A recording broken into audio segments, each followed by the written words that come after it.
नमस्ते प्रणाम, मैं खेसारी लाल यादव और मैं आ रहा हूँ फिर से अपने गांव कुंवरपट्टी डीजीएस परिवार सोना भवन मेजा प्रयागराज की धरती पर शाम 7 बजे। और ये तिलक समारोह है हमारे भाई का, तो आप भी आइए।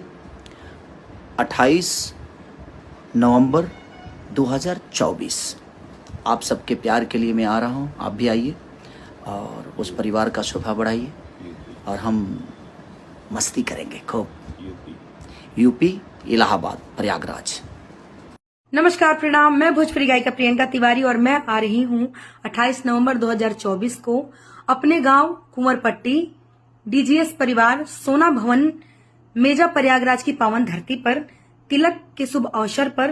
तो मैं चाहूंगी आप सभी आइए और हमारे भोजपुरी के सुपरस्टार गायक और हमारे हीरो खेसारी लाल यादव जी, सुप्रसिद्ध एंकर विक्की तिवारी जी, और मैं दिल से आभारी हूँ जिन्होंने हमें उस कार्यक्रम में बुलाया।